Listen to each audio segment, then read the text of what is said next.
அனுக்கிரகம் உங்கள் அனைவரோடும் இருப்பதாக.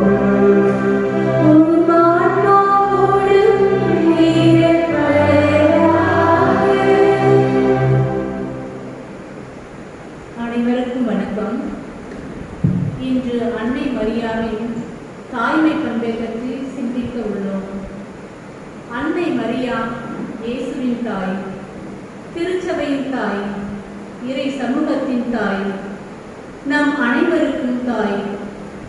ஆம், நம் அனைவருக்கும் தாய்.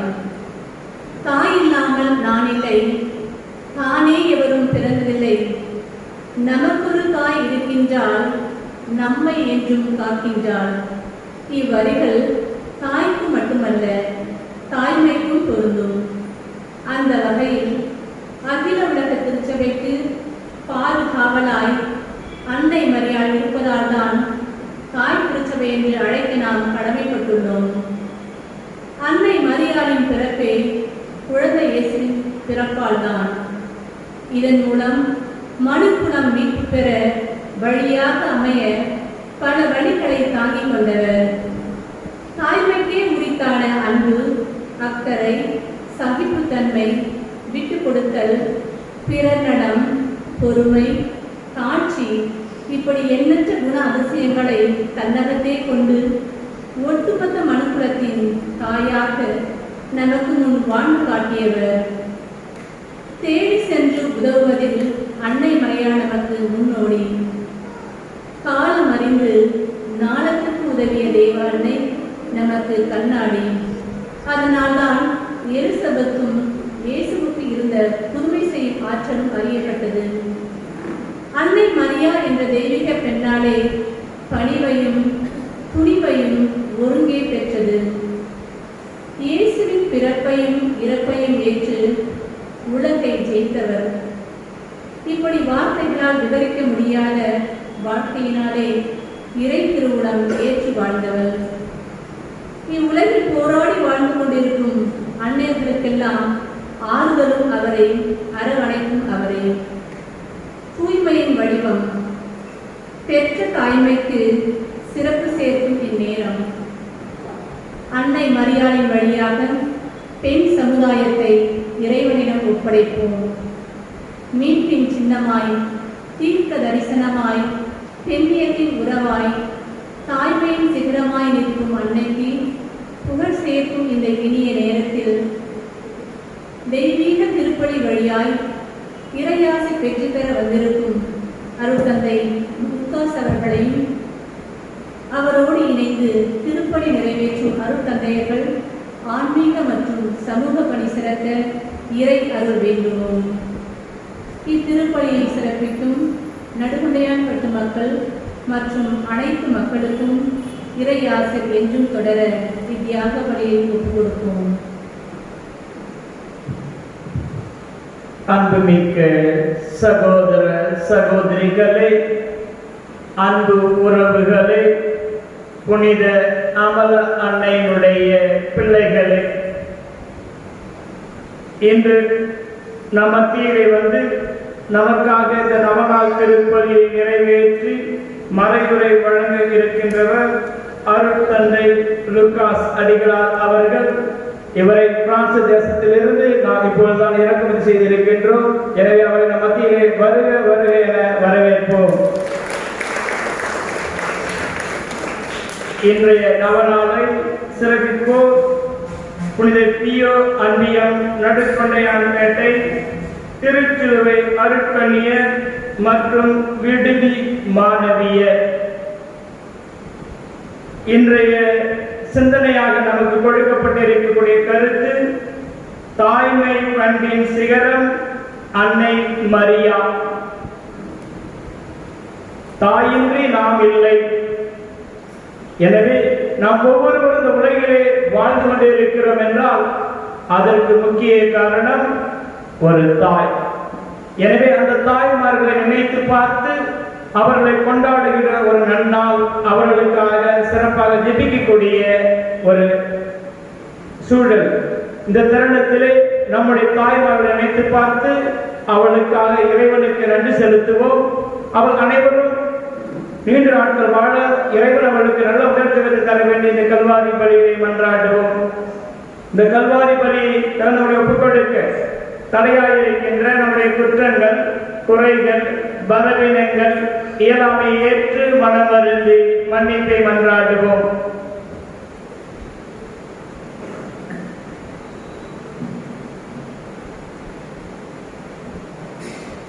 அன்புமிக்க சகோதர சகோதரிகளே, தூய மறை நிகழ்வுகளை கொண்டாட நாம் தந்தை விரும்புவதற்கு நாம் பாவங்களையும் குற்றங்களையும் குறைகளையும் ஏற்று இறைவனின் மன்னிப்பை வேண்டுவோம்.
எல்லாம் வல்ல இறைவன் நம்மை இரக்கம் வைத்து நம் பாவங்களை மன்னித்து நம்மை நிலைவாழ்விற்கு அழைத்து செல்வாராக.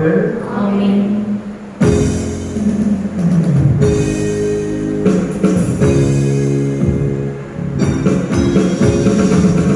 Thank you.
என்றென்றும் இரக்கமுள்ள இறைவா, புனிதமிக்க கன்னிமரியாவின் மாட்சிக்கு உரிய நினைவை கொண்டாடும் நாங்கள் உம்மை வேண்டுகின்றோம். இவ்வாறு அவரது பரிந்துரையால் நாங்கள் உமது அருளின் நிறைவிலிருந்து பெற்றுக்கொள்ள தகுதி பெறுவோமாக. உம்மோடு தூயாவின் ஒன்றிற்கு இறைவனாய் என்றென்றும் வாழ்ந்து ஆட்சி செய்கின்ற எங்கள் ஆண்டவரும் உம் திருமகனுமாகிய கிறிஸ்து வழியாக உம்மை மன்றா. இறையரசின் முடிவில்லா அமைதியில் நாடுகள் அனைத்தையும் ஆண்டவர் ஒன்று சேர்க்கிறார். இறைவாக்கினர் எசாயா நூலிலிருந்து வாசகம். அதிகாரம் 2. இறைவனின் திருவார்த்தைகள் 1-5 முடிய. யூதாவையும் எருசலேமையும் குறித்து ஆமோஸின் மகன் எசாயா கண்ட காட்சி.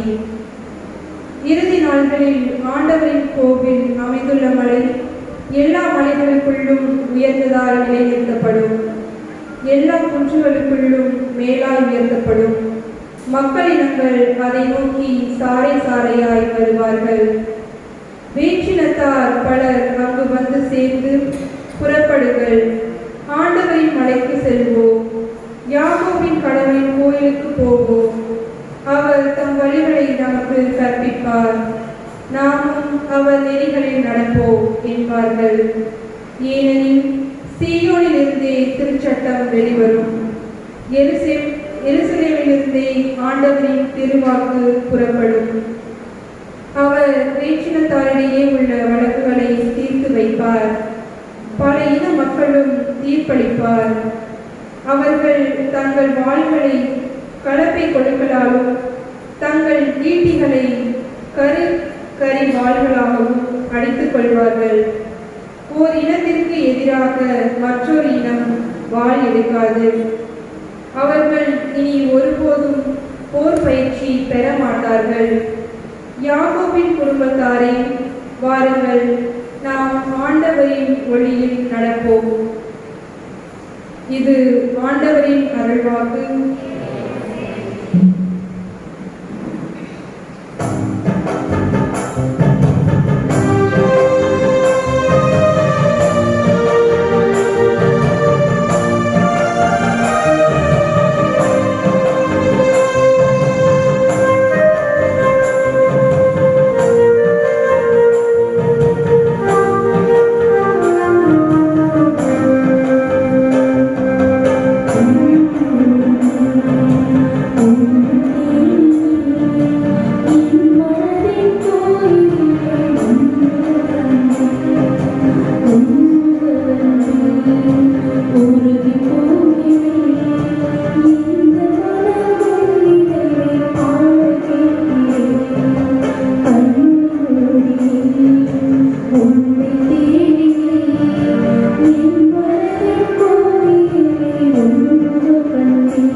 லூக்கா நற்செய்தி இயல் 1 இறைவசனங்கள் 39 40. அதன் பின் மரியா புறப்பட்டு யூதேயா மலைநாட்டில் உள்ள ஓர் ஊருக்கு கொடுக்க வேண்டியது 10 ரூபாய். அதாவது மீதி மீறல. அதனால் அம்மா கரெக்டாக காசு கொடுத்துருக்காங்க. அதனால் அம்மா நீ வந்து எனக்கு கொடுத்து நான் போயிட்டு வந்துருக்கல அந்த சர்வீஸ்க்காக நீ எனக்கு 10 ரூபாய் கொடுக்க வேண்டும் என்று சொன்னார். அந்த அம்மா அந்த வீட்டை வாங்கி கூட வாங்கி பின்புறமாக எழுதுகின்றார். சில குறிப்புகளை எழுதிவிட்டு இன்னும் கொடுக்கின்றார். அந்த பையன் படிக்கின்றான். முதல் வரி, நான் உன்னை கருவில் சுமந்ததற்காக 0. நான் பேறுகால வழியிலே இருந்ததற்காக 0. நீ இரவு பகலாக அழுது கொண்டிருக்கின்ற பொழுது உனக்காக நான் சிரமப்பட்டது அனைத்திற்காக 0 என்று ஒவ்வொன்றாக கொடுத்து இறுதியில் நீ எனக்கு கொடுக்க வேண்டியது அன்பு அன்பு அன்பு மட்டுமே என்று சொல்லி முடித்தாராம். திருவள்ளுக்கு ஆச்சரியம் அமைதியாமா. கிறிஸ்துவில் பிரியமானவர்களே, தாய் என்பவள் யார்? தன்னையே தாரை காத்தவள், தன்னையே கரைத்துக் கொள்ளுகிறவள், பிள்ளைகளுக்காகவும் குடும்பத்திற்காகவும் தன்னையே மறந்து விடுகிறவள் தான் இந்த தாய். இது நமக்கு கொடுக்கப்பட்டிருக்கின்ற தலைப்பு தாய்மை பண்பின் சிகரம் அன்னை மரியாள். ஒரு குழந்தை பிறக்கிறது என்றால் அந்த குழந்தையின் பிறப்பு அந்த குடும்பத்திற்கு மிகப்பெரிய வரம், மிகப்பெரிய மகிழ்ச்சி. அதே அந்த குழந்தை பிறக்கின்ற பொழுது அந்த குடும்பத்திற்கு கிடைப்பது ஒரு அருள். எனவேதான் சொல்லுவார்கள், பிறக்கின்ற ஒவ்வொரு குழந்தையும் இறைவன் இன்னும் இந்த உலகை அன்பு செய்து கொண்டிருக்கின்றான் என்பது வெளிப்பாடுதான் என்று சொல்வார்கள். அப்படி பார்க்கையிலே அன்னை மரியாளின் வாழ்க்கையை நாம் பார்க்கின்றோம். அன்னை மரியாள் கருவாக உருவான நாளும் நமக்கு மகிழ்ச்சி நிறைந்த நாளாகத்தான் இருக்கிறது. ஏனென்றால் பாவத்தில் விழுந்து கிடந்த இந்த உலகத்தை மீட்டெடுக்க தந்தையாம் இறைவன் தன் மகனை உலகிற்கு அனுப்ப எண்ணுகிறார், காத்திருக்கின்றார். அன்னை மரியாள் அவர்களை தேர்ந்தெடுக்கிறார். எனவே அன்னை மரியாள் இந்த உலகிற்கு வந்த பொழுதும் அவளுக்கு என்று ஒரு அழைப்பு இருந்தது, அவளுக்கு ஒரு காரணம் இருந்தது, ஆண்டவருக்கு ஒரு காரணம் இருந்தது. இந்த மரியாளின் மூலமாக என் மகன் உருவாக வேண்டும். பாவத்தில் இருந்து கிடக்கின்ற அடிமையில் கிடக்கின்ற இந்த உலகை மீட்டெடுக்க என் மகனை இந்த உலகிற்கு அனுப்ப வேண்டும் என்றால் இந்த ஒரு பெண் தேவை. அதைத்தான் நாம் கபில் சொல்ற பெண்களுக்குள் வேறு பெற்றவள். அதைத்தான் இன்னைக்கு நற்செய்தி வாசகத்தை பார்க்கணும். என் ஆண்டவரின் தாய் என் இல்லம் வந்தது எப்படி? என் ஆண்டவரின் தாயை நான் கண்டுவிட்டேன். நம்ம ஒவ்வொருவருமே அன்னை மரியாளிடம் வருகின்ற பொழுது இந்த ஒரு எதிர்பார்ப்பு இருக்க வேண்டும், இந்த ஒரு ஆச்சரியம் இருக்க வேண்டும். அன்னை மரியாளை நான் சந்திக்கிற பொழுது என் ஆண்டவரின் தாய், என் இறைவரின் தாய், என் மீட்பரின் தாய் என்ற அந்த ஒரு வாஞ்சையோடு நாம் வருகின்ற பொழுது அன்னை மரியாள் நாம் கேட்பதை அனைத்தையுமே நமக்காக இறைவனிடம் பரிந்து பேசுவார்.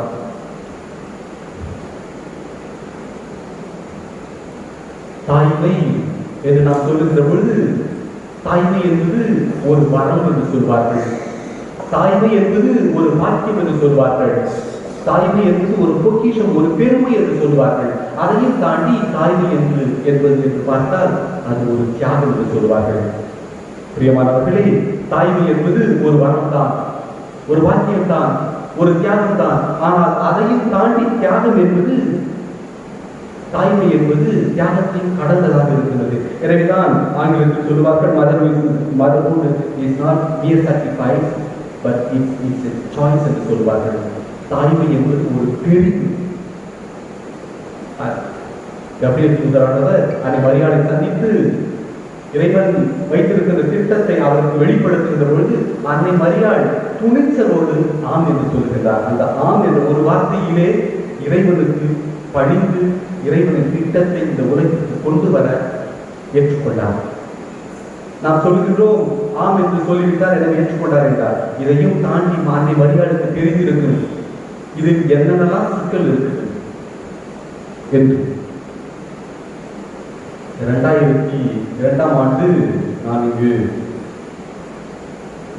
மாணவனாக இருக்கிற பொழுது, குரு மாணவனாக இருக்கிற பொழுது ஆரம்பத்துக்கு அந்த மினிஸ்ட்ரி கழித்தாங்க.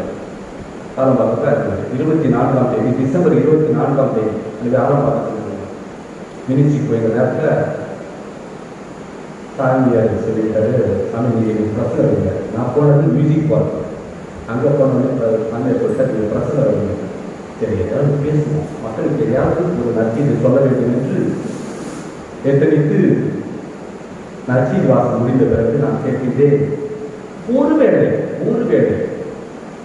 இன்று இந்த கவர்னர் தூதர் வந்து இந்த இளம்பெண்களை எல்லாம் பார்த்து யாராவது ஒருத்தவங்கிட்ட பார்த்து, அருள் பெற்றவர், நீ ஆண்டவருக்கு தாயாக இருந்து விரும்புகிறாயா என்று சொன்னால் யாரெல்லாம் கை தூக்குங்க பார்ப்போம் என்று சொன்னேன்.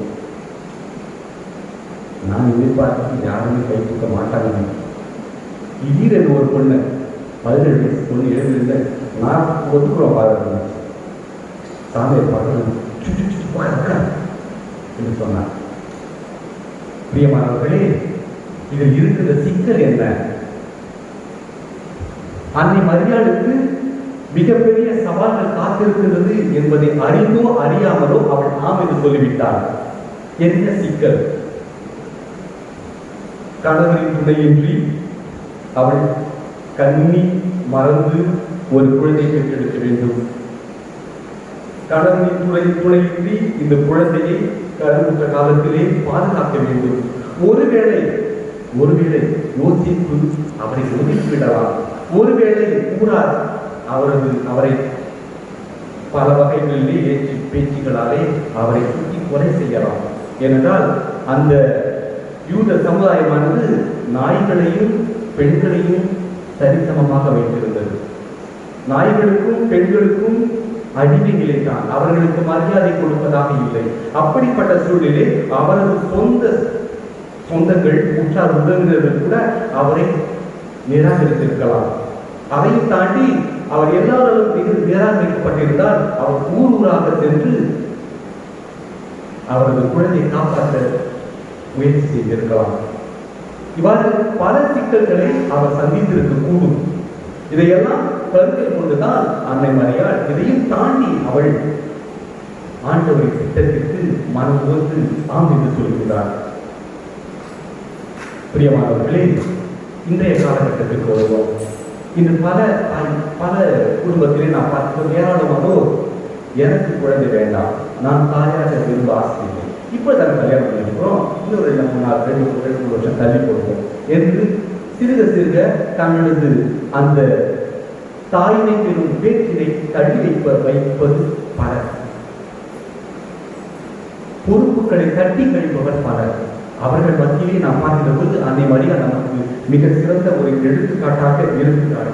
கண்டிப்பாக 10 மாதம் சுமந்தே ஆக வேண்டும் என்ற கட்டாயம் இருந்த பொழுதும், கண்டிப்பாக பிறரால் ஒதுக்கப்படுவோம் என்ற ஒரு கட்டாயத்தில் இருந்த பொழுதும் அன்னை மரியாள் மனம் வந்து இறை திட்டத்தை நிறைவேற்ற மனம் வந்து முன்வருகின்றார். அதிகளிலே நமது கிறிஸ்துவ மறைப்பு நம்பிக்கைப்படியும் சமுதாயத்தில் இருக்கிற நம்பிக்கைப்படியும் எத்தனையோ பேர் அதையும் தாண்டி தாய்மை பேச்சினை பெருமைப்படுத்துகிறார்கள். தாய்மையை ஒரு பெண்மை நிறைவாக பார்க்கிறார்கள், பெண்ணின் மகிழ்ச்சியாக பார்க்கிறார்கள், குடும்பத்தில் ஒரு வரவாக பார்க்கிறார்கள், குடும்பத்தில் மிகப்பெரிய ஆனந்தமாக பார்க்கிறார்கள். அத்தகைய அந்த மக்களுக்காக நாம் சிறப்பாக ஜெபிப்போம். ஆனால் தாய்மை என்பது அதோடு முடிந்துவிட்டதாக, பிள்ளையை தாய்மையை ஏற்றுக்கொண்டேன், பிள்ளையை சுமந்தேன், கருவிலை சுமந்தேன், இன்று பிள்ளை பிறந்து விட்டது, எனது தாய்மை முடிந்து விட்டது என்று சொல்ல முடியுமா என்றால் அதுவும் அல்ல. அன்னை மரியாள் நமக்கு மிகப்பெரிய பாடத்தை கற்றுக் கொடுத்துக் கொண்டிருக்கிறார்கள். என்ன பாடம்? அன்னை மரியாள் ஆண்டவர் இயேசுவை பெற்றெடுத்த பிறகு எத்தனையோ சவால்கள் அவர்கள் மத்தியில் இருக்கிறது. தன் கண் முன்பாகவே தன் மகனை பார்த்து தன் மகனை இயேசுவதையும் பேசுவதையும் திட்டுவதையும் பார்க்கிறார்கள். இவன் ஒரு குடிகாரன், இவன் ஒரு பேய் பிடித்தவன், இவன் பேயின் தலைவனை கொண்டுதான் பேய் ஓட்டுகிறான், இவன் பாவிகளின் நண்பன் என்று ஒவ்வொன்றாக விளக்கி சொல்லுகிற பொழுது அன்னை மரியாளுக்கு உள்ளம் வலிக்கிறது, ஆனால் உதவிக்கிறது. அதை மறியால் இந்த நிகழ்வுகள் அனைத்தையுமே உள்ளத்தில் இருந்து தியானித்து வந்து கொண்டிருக்கிறாள். ஆயினும் அவளுக்கு முதன்மையானது இறைவனின் திட்டம் இந்த மண்ணில் செயல்பட வேண்டும். என் அன்பு மகனோடு நான் பயணிப்பேன், இறை திட்டத்திற்காக அவனோடு இறுதி வரை செல்வேன் என்று சொல்லிக்கொண்டு அவர்கள் பயணிக்கிறார்கள். பிரியமானவர்களே, இன்றைய சமுதாயத்தில் நாம் பார்க்கின்றோம் எத்தனையோ இளம் பெண்கள், இளைஞர்கள், இளம் பெண்கள், குழந்தைகள் குடிப்பழக்கத்தாலும் மற்றும் பல தவறான நடத்தையாலும் அவர்கள் வாழ்க்கையை ஈடுபடுகிறார்கள். அவர்களது பெற்றோர்கள் கூட அவர்களை வேறு அளவிற்கு தள்ளப்படுகிறார்கள். ஆனால் இன்று அதை மறியால் நாம் விடுக்கிற அழைப்பு அவர்களோடு பயணிப்பது, நம் குழந்தைகளோடு பயணிப்பது, நம் குழந்தைகளை பொறுப்போடு கவனித்துக் கொள்வது. உண்மையிலேயே அந்த குழந்தைகளை இறைவன் அவர்களுக்கு என்ன திட்டம் வைத்திருக்கிறார், இறைவன் எதற்காக இந்த குழந்தை எனக்கு கொடுத்திருக்கிறார், அவருக்கு என்ன திட்டம் இருக்கிறது என்பதை புரிந்து கொள்ள நாம் உண்மையிலேயே முனைப்போடு செயல்பட வேண்டும். அப்படி இருந்தால்தான் உண்மையிலேயே நாம் நமது பிள்ளைகளுக்கு மிகப்பெரிய மிகவும் உண்மையான பெற்றோர்களாக இருந்து அவர்களை வழிநடத்த முடியும்.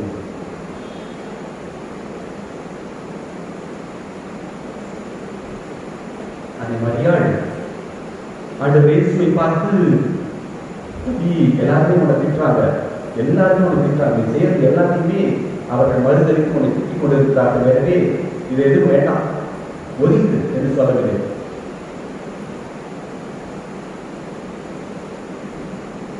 மத்திய எழுதின 17வது அதிகாரத்தில் ஆண்டவர் இயேசு உருமாற்றம் அடைகிறார்.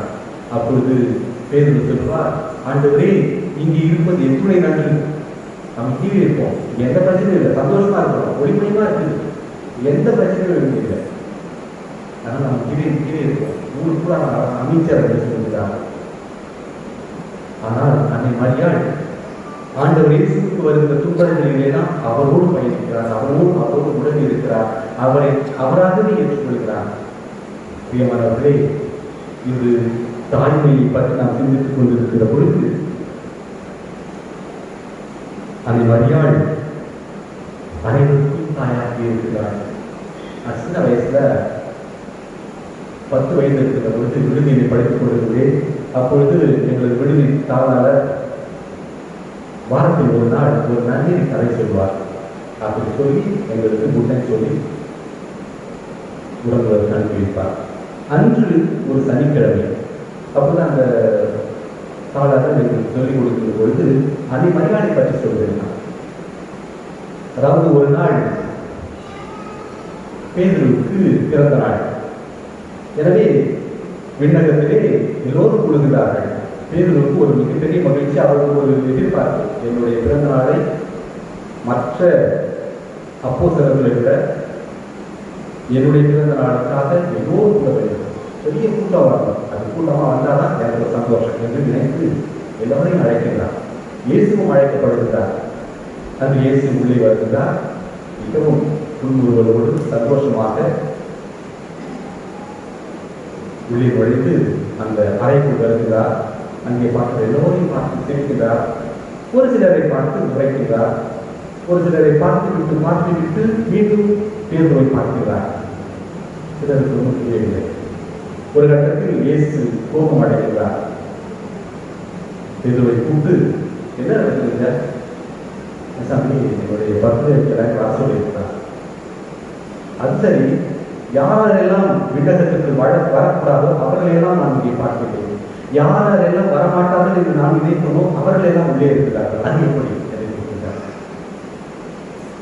சொல்லுகிறார். அந்த படத்தள்ளி ஒரு மம்மி பட்ட வரையா ஜன்னலை தொடர்ந்து விட்டுட்டு ஜோமானிக்கு சொல்லிட்டு ஒரு நாளாக ஆரம்பிச்சு விட்டுட்டு இருக்கிறாங்க.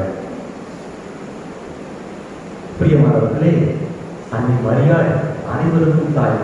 அன்னை மரியாள் இவர்கள் எல்லாம் மீட்கப்படுவார்களா என்று எதிர்பார்ப்பவர்களை கூட மீட்டெடுக்கக்கூடியவள். அன்னை மரியாள் பாவத்தில் விழுந்து கொண்டிருக்கின்ற மனங்களை அனைத்தையுமே மீண்டும் இறைவனம் கொண்டு வரக்கூடிய சக்தி படைத்தவர். அதைத்தான் நாம் இந்த அகஸ்தினார் பாட்டியில் பார்க்கிறோம்.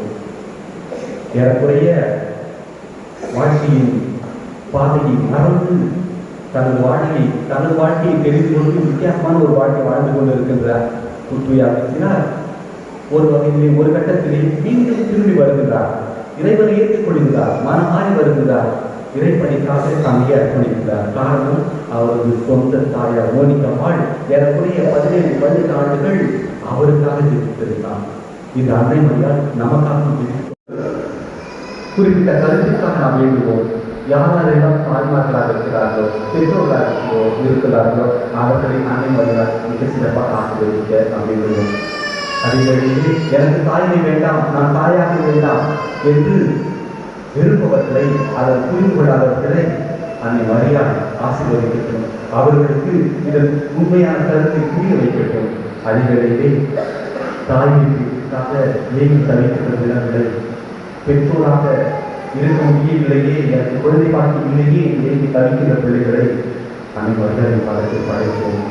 அன்னை மரியாதை பெற்றால் அவர்களின் கண்ணீரும் கவலைகளையும் இறைவன் ஏற்றி அவர்களை ஆசீர்வதித்து அவர்களுக்கு குழந்தை பாக்கியத்தை கொடுத்துள்ளாராக என்று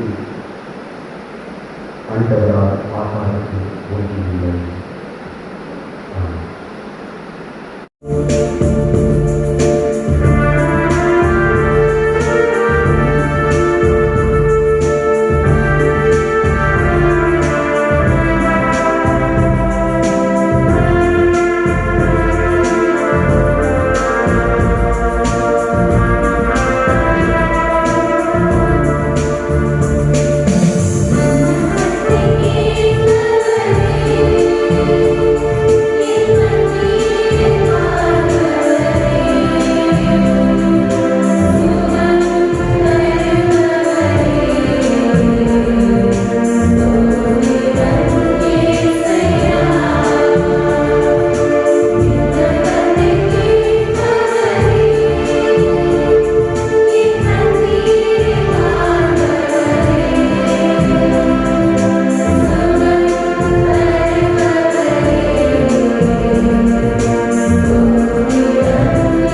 சகோதர சகோதரிகளே, என்னுடையதும் உங்களுடையதுமான இப்பலி எல்லாம் வல்ல தந்தையாக இறைவனுக்கு ஏற்றதாகும்படி ஜெபியுங்கள்.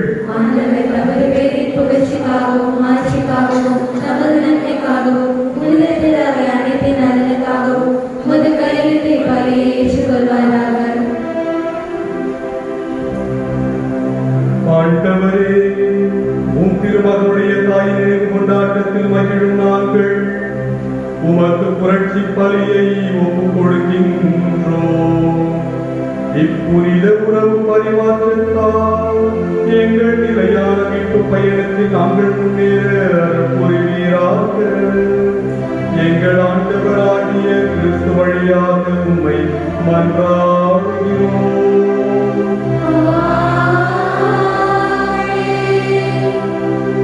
ஆண்டவர் உங்களோடு இருப்பாராக.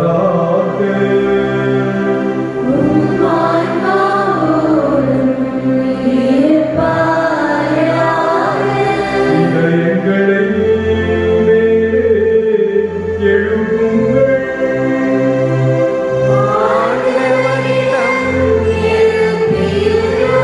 நம் இறைவனாகிய ஆண்டவருக்கு நன்றி கூறுவோம்.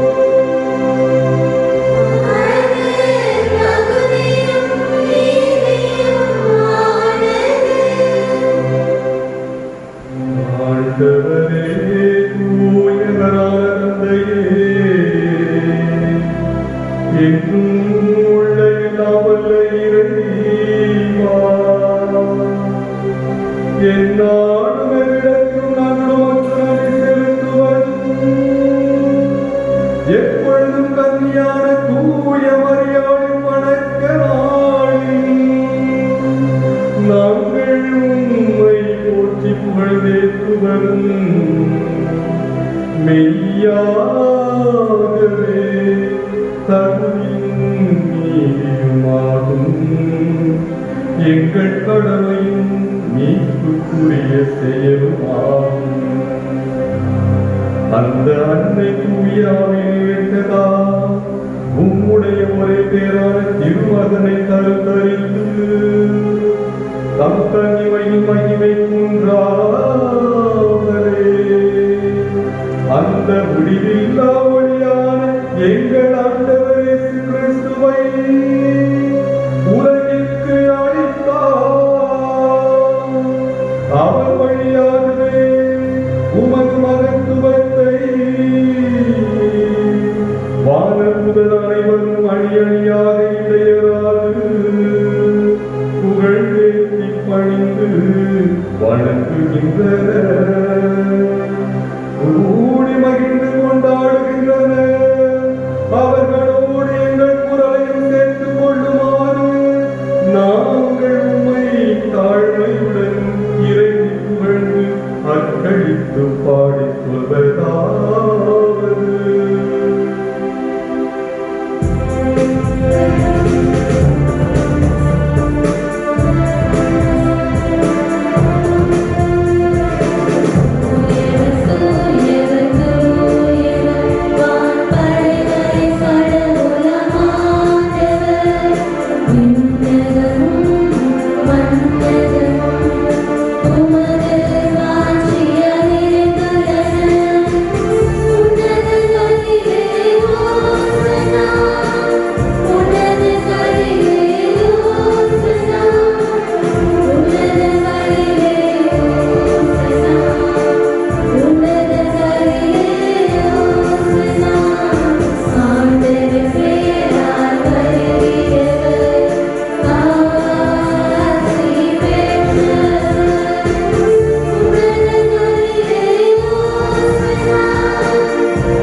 பாதத்தில் நாம் கூடியிருக்கின்றோம். இறை பிரசனத்தை நாம் உணர்ந்து கொண்டிருக்கின்றோம். இந்த கருத்தின்படி அனைத்து தாய்மார்களையும் அனைத்து பெற்றோர்களும் பெற்றோர்களையும் அனைவர்கள் மூலமாக இந்த பலிபிடத்திலிருந்து வர இருக்கின்ற இறையிடம் ஒப்படைப்போம். அதில் குறிப்பாக இந்த குழந்தை பாக்கியம் வேண்டி வந்து ஜெபித்துக் கொண்டிருக்கின்ற ஒவ்வொரு உள்ளத்தையும் இறைவன் ஆசீர்வதித்ததும் அனைவர்களின் மூலமாக அவர்களுக்கு அவர்களது வேண்டுதலை கேட்கும்படியாகவும் நிறைவு செய்யும்படியாகவும் வேண்டுவோம். ஆண்டவரே, நீர் மெய்யாகவே பரிசுத்த தூய்மை அனைத்திற்கும் ஊற்று. ஆகவே உம்முடையாவியை பொழிந்து இக்காணிக்கைகளை தூய்மைப்படுத்த உம்மை வேண்டுகிறோம். இவ்வாறு எங்கள் ஆண்டவர் இயேசு கிறிஸ்துவின் உடலும் இரத்தமுமாக எங்களுக்கு இவை மாறுவனவாக. அவர் பாடுபடும் வந்து தம்மை கையளித்த போது அப்பத்தை எடுத்து நன்றி செலுத்தி அதை பிட்டு தம் சீடர்களுக்கு அளித்து அவர் கூறியதாவது, அனைவரும் இதிலிருந்து பெற்று உண்ணுங்கள், ஏனெனில் இது உங்களுக்காக கையளிக்கப்படும் என் உடல்.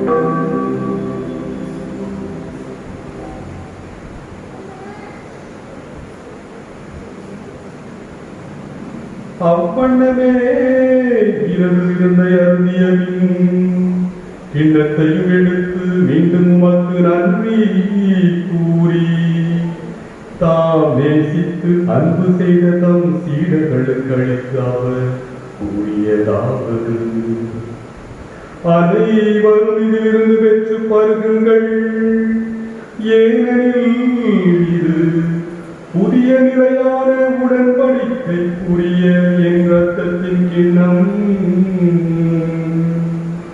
இது பாவ மன்னிப்புக்கென்று உங்களுக்காகவும் பலருக்காகவும் சிந்தப்படும். இதை என் நினைவாக செய்யுங்கள்.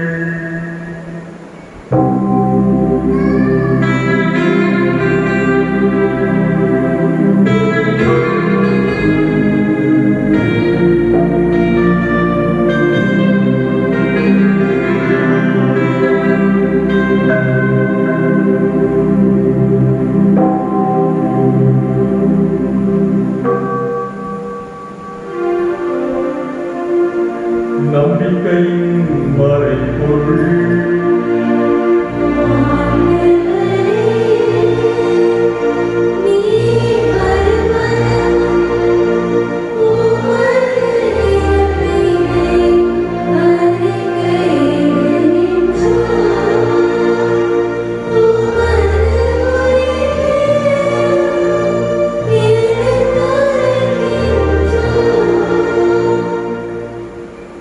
ஆகவே ஆண்டவரே, நாங்கள் கிறிஸ்துவின் இறப்பினையும் உயிர்ப்பினையும் நினைவு கூர்ந்து வாழ்வு தரும் அப்பத்தையும் மீட்பு அளிக்கும் கிண்ணத்தையும் உமக்கு ஒப்புக் கொடுக்கின்றோம்.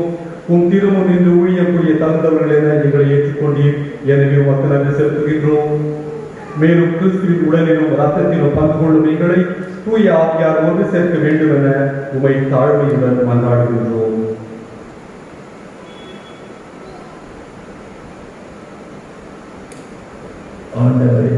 ஆண்டவரை உலகெங்கும் அறிவிக்கிறோம். உன் திரு அவை நினைவு கொண்டுள்ளோம். திருத்தந்தை பிரான்சிஸ் சுவாமி எல்லா திருநிலைகளோடும் திரு அவை அன்பின் நிறைவு பெற செய்தோம்.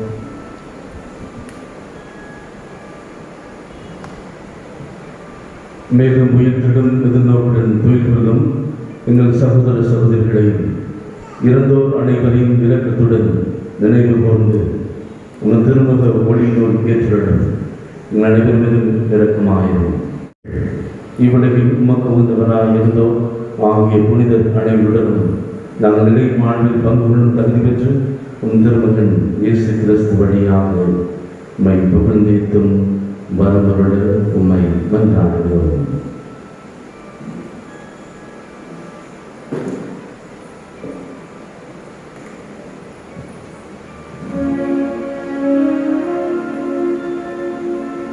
இவர் வழியாக இவரோடு இவரில் எல்லாம் வல்ல இறைவனாய் தந்தையே பரிசுத்த ஆவியின் ஐக்கியத்தில் எல்லா புகழும் ஆட்சியும் என்றென்றும் உமதே.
என் அமைதியை உங்களுக்கு அளிக்கின்றேன் என்றும் அப்போஸ்தலர்களுக்கு முழங்கினேன்.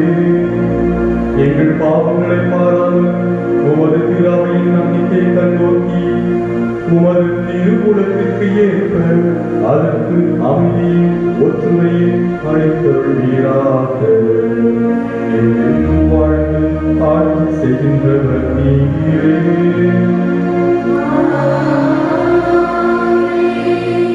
ஆண்டவருடைய சமாதானம் உங்களோடு என்றும் இருப்பதாக.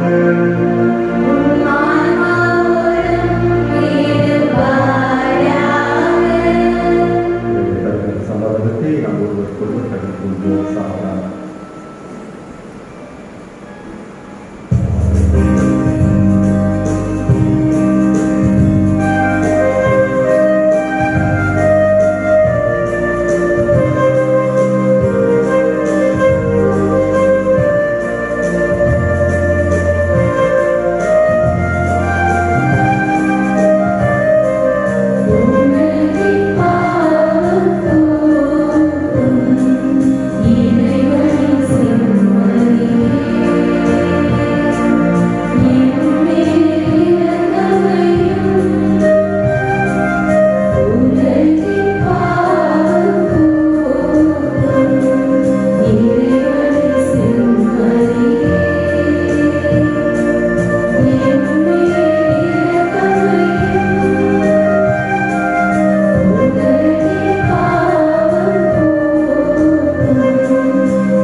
இதோடு இறைமகன் இயேசு இவரே நம் பாவங்களுக்காகவும் உலகின் பாவங்களுக்காகவும் தம்மையே கையளித்து நம்மை மீட்க வந்த அன்பு தெய்வம்.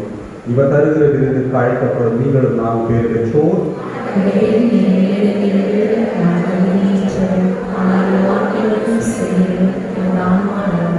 கிறிஸ்துவின் திருவுடலும் திரு ரத்தமும் வழங்கப்பட்டதாக.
இயேசுவில் பிரியமான சகோதர சகோதரிகளே, அன்பு உறவுகளே, புனித அமல அன்னையினுடைய பிள்ளைகளே,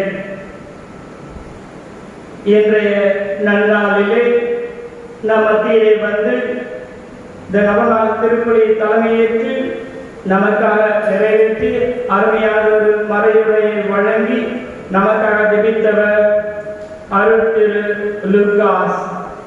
பிரான்ஸ் தேசத்திலே 15 ஆண்டுகளாக மிஷனரியாக இருந்து கொண்டிருக்கிறார். தற்சமயத்தில் அவர் விடுமுறைக்காக வந்த இடத்திலே அவரை பிடித்து போட்டு விட்டோம். அவர் என்னுடைய நண்பரும் என்னுடைய சகோதரரும் ஆவார். எனவே அவர் இந்த நன்னாளிலே நம் மத்தியிலே இருப்பது நமக்கு பெரும் மகிழ்ச்சி அளிக்கின்றது. எனவே நம் சகோதரர் அவர்களை நாம் பாராட்டுவோம், வாழ்த்துவோம். நம்முடைய எளிய அழைப்பை ஏற்று வந்ததற்கு நன்றியை தெரிவித்துக் கொள்வோம்.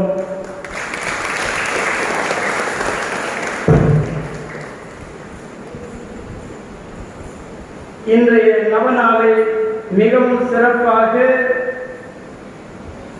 செய்து முடித்துக் கொண்டிருப்பவர்கள் பியோ அந்தியம், நடுக்கொண்டையாம்பேட்டை இறைமக்கள், திருச்சிலுவை அருட்கணியர் மற்றும் விடுதி மாணவியர். இவர் ஒவ்வொருவருக்கும் நம்முடைய நன்றிகளையும் பாராட்டுகளையும் வாழ்த்துக்களையும் முடித்தாக்கிக் கொள்வோம்.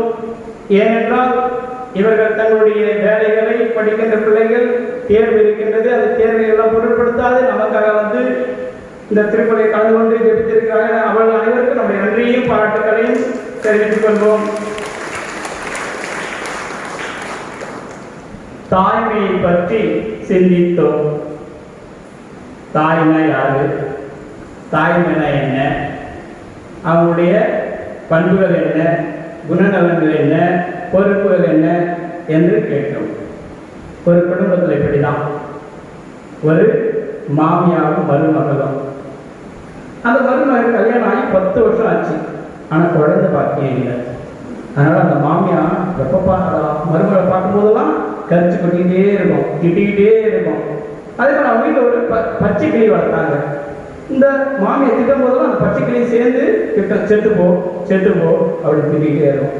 பாவம் அந்த மருமகளால் தாங்க முடியல. உடனே அங்கே உள்ள பங்குசாமியாரை போயிட்டு பார்த்து சொல்கிறாங்க, இது மாதிரி எங்கள் மாமியார் தான் என்னை கொடுமைப்படுத்தினா அவங்க வளர்க்குற கிளியை கொடுமைப்படுத்துது, என்ன பண்ணலாம்? அப்போ உடனே பங்குசாமியார் சொன்னார், கவலைப்படாதமா, நான் ஒரு கிளி வளர்க்குறேன், இதையே எடுத்து ஒரு வீட்டில் வையுமா அப்படின்னு. சரின்னு சொல்லிட்டு நம்ம எடுத்துகிட்டு போனாங்க. உள்ளே போனோடனே மாமியார் கிளி என்ன செய்யுது? செத்துப்போ அப்படின்னு. உடனே பங்குசாமியார், ஆண்டவரே எங்கள் மன்றாட்டை கேட்டறணும் அப்படின்னு. என்ன ஒரு குழப்பம் பார்த்தீங்களா? அன்று கன்னி மரியாவுக்கு ஆண் துணையின்றி ஒரு குழந்தையை பெற்றெடுத்தனால் இழுக்கு, இங்கு ஆண் துணை இருந்தும் ஒரு குழந்தையை பெற்றெடுக்க முடியவில்லையே என்ற ஒரு இழுக்கு. எப்படிப்பட்ட ஒரு சமூகத்தில் நாம் வாழ்ந்து கொண்டு இருக்கின்றோம்? அப்படின்ற தாய்மைக்கு எந்த அளவுக்கு மதிப்பு மரியாதை இருக்கிறது என்பதை உணர்ந்த பிள்ளைகளாக நாம் இருந்து கொண்டிருக்கின்றோம். அப்படி என்றால் அத்தகைய தாய்மார்களுக்காக நாம் ஜெபிக்க கடமைப்பட்டு இருக்கின்றோம். இறைவனுடைய கருத்திலே அவர்களுக்காக ஒவ்வொரு நாளும் நாம் ஜெபிப்போம். தாய்மார்களாக இருக்கின்ற ஒவ்வொருவர்களுக்காகவும் நாம் சிறப்பான ஜெபிப்போம் என்றால் தாயினுடைய தலை சிறந்த பண்பு என்று பார்க்கின்ற பொழுது தியாகம். எத்தனையோ தியாகங்களை செய்து தன்னுடைய வாழ்க்கையை அவர்கள் செய்திருக்கிறார்கள். ஆனால் எதையும் அவர்கள் சொல்லி காட்டியது கிடையாது. அதுதான் தாய்மை. எனவே அந்த தாய் உள்ளங்களுக்கு நம்முடைய நன்றியின் பாராட்டுகளையும் உரித்தாக்கிக் கொள்வோம். தொடர்ந்து இறைவன் அவர்கள் நிறைவாக ஆசீர்வதிக்க வேண்டி ஜெபிப்போம். இப்பொழுது இன்று நமக்கு தலைமையேற்று கல்வாரி பள்ளியை ஒப்புக்கொடுத்து ஜெபித்தார்கள் லூகாஸ் அவர்களை கௌரவிப்பார்கள்.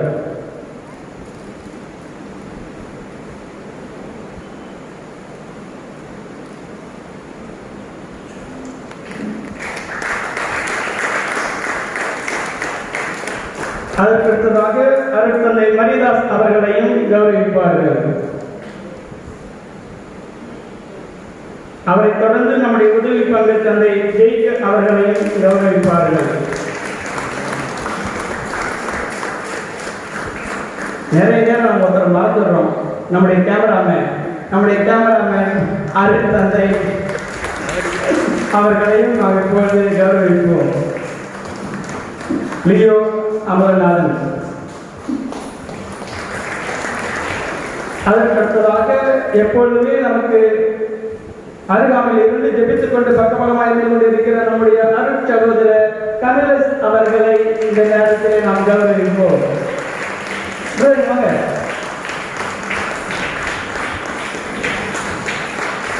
நமக்காக ஜெபித்துக் கொண்டிருப்பவர் மறைமுகமாக இருந்து கொண்டு நிறையாவது நாம் பாராட்டுவோம். அவரை தொடர்ந்து அருட் சகோதரர் ரொசாரியா அவர்களையும் நாம் இப்பொழுது கௌரவிப்போம்.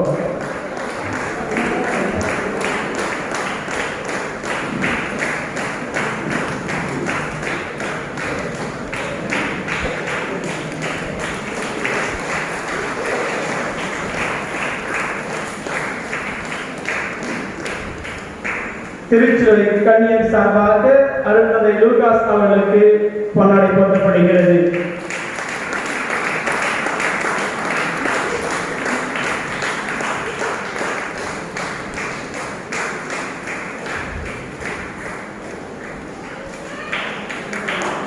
பொன்னாடையானது நம் பங்கு தந்தையை கௌரவிக்கிறதாக அனுபவிக்கப்படுகிறது. எல்லாரும் கைத்தட்டு.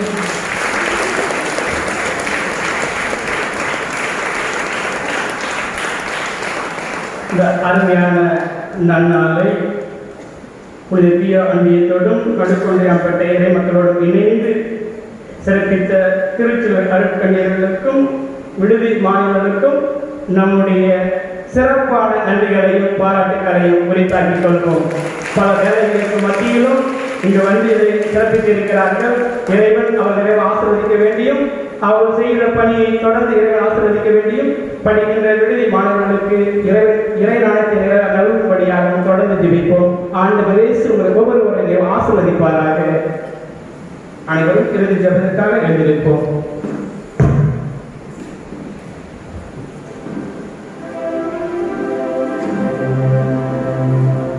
தாயும் தந்தையுமான இறைவா, விண்ணக உணவா கூட்ட பெற்றுள்ள நாங்கள் உமை கெஞ்சி வேண்டுகின்றோம். அருள்மிகு கன்னியிடம் பிறந்த உம் திருமகனை இவருடைய அடையாளத்தின் வழியாக உட்கொண்டுள்ளோம். அதனால் எங்கள் சொற்களால் அவரை அறிவிக்கவும் செயல்களால் அவரை பற்றிக் கொள்ளவும் அருள்வீராக. என்றென்றும் வாழ்ந்து ஆட்சி செய்கின்ற அவர் வழியாக உம்மை மன்றாடுகின்றோம்.